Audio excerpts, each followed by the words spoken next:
আসসালামু আলাইকুম। আশা করি সকলেই ভালো আছেন।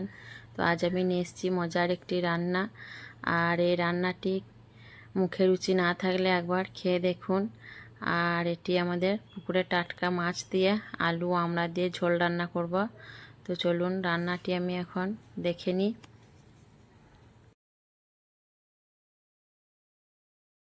এখানে দেখুন আজকে আমাদের পুকুর থেকে টাটকা মাছ ধরে আনা হয়েছে। আর এই মাছগুলো দিয়ে আমি রান্না করব। আর মাছের পেটগুলো ডানা পাখনাগুলো আমি কেটে নিয়েছি। এখন ভালোভাবে মাছগুলো পরিষ্কার করে ধুয়ে নেব।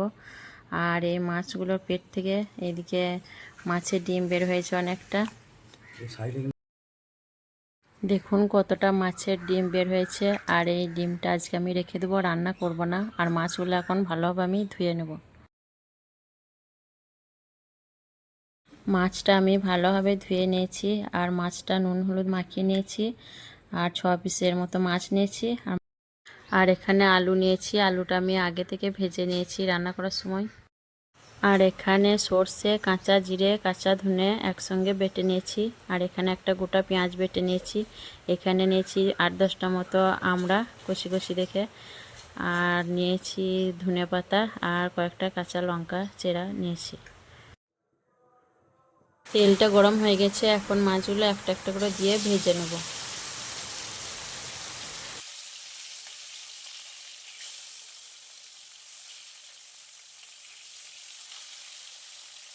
মাছগুলো সব ভাজা হয়ে গেছে, এখন তুলে নিচ্ছি।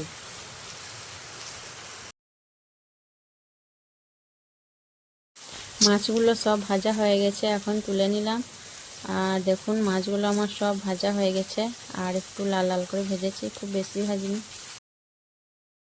এই তেলের মধ্যেই দিয়ে দিলাম সামান্য 5 ফোড়ন, ফোড়নের জন্য। ফোড়নটা একটু ভেজে নেওয়ার পর দিয়ে দিচ্ছি পেঁয়াজ বাটা। পেঁয়াজ বাটাটা একটু নেড়ে চেড়ে দিয়ে দিচ্ছি বেটে রাখা মশলাটা।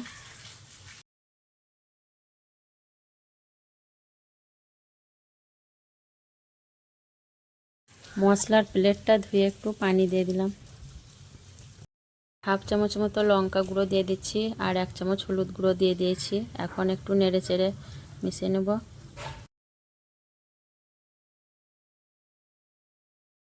হাফ চামচ নুন দিয়ে দিলাম। মশলাগুলো খুব ভালোভাবে কষিয়ে নিচ্ছি।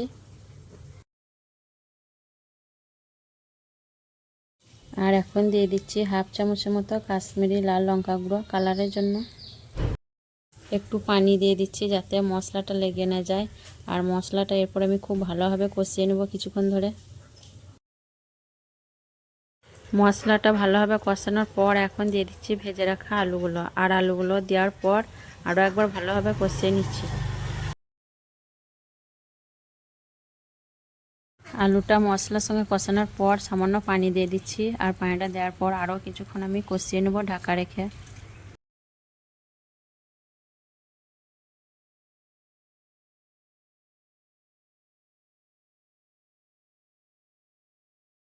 কিছুক্ষণ পর আমি ঢাকাটা খুলে দেখে নিচ্ছি।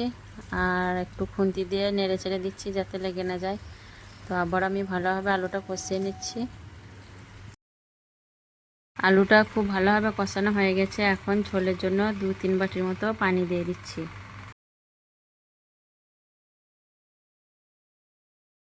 ঝোল দেওয়ার পর এখন আমড়াগুলো দিয়ে দিচ্ছি। কারণ যেহেতু আলুটা কষানোর সময় আমার আলুটা সেদ্ধ হয়ে গেছিলো, তাই আমড়াগুলো এখন দিয়ে দিচ্ছি। আমড়া দেওয়ার পর একবার ফুটিয়ে নেব, তাহলে আমড়াটা আমার সেদ্ধ হয়ে যাবে। খুন্তি দিয়ে নেড়েচেড়ে আমড়াগুলো একটু পানির মধ্যে ডুবিয়ে দিচ্ছি। তারপর ঢাকা দিয়ে একবার আমড়াটা আমি সেদ্ধ করে নেব। কিছুক্ষণ পর ঢাকনাটা খুলে আমি নেড়েচেড়ে দেখে নিচ্ছি। তো আলু তো আমার সেদ্ধ হয়েই আছে। আর আমড়াটাও এখন সেদ্ধ হয়ে গেছে। তো আমার আলু আমড়া সবই সেদ্ধ হয়ে গেছে। এখন আমি ভেজে রাখা মাছগুলো একটা একটা করে দিয়ে দিচ্ছি। তারপর ধনেপাতা, কাঁচা লঙ্কা সবই দিয়ে একবার ফুটিয়ে নেব, তাহলেই আমার রান্নাটা হয়ে যাবে।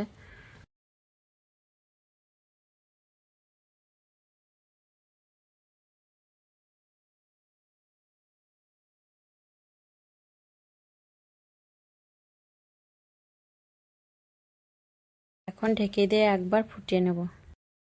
কিছুক্ষণ পর ঢাকাটা খুলে দেখে নিচ্ছি।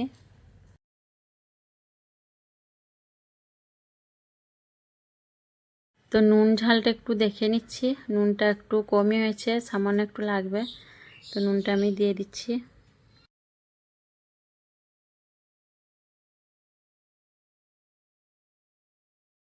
নুনটা দিয়ে একটু নাড়াচাড়া করে দিচ্ছি, আর রান্নাটা আমার হয়ে গেছে। এখন গ্যাসের ফ্লেমটা বন্ধ করে দিচ্ছি।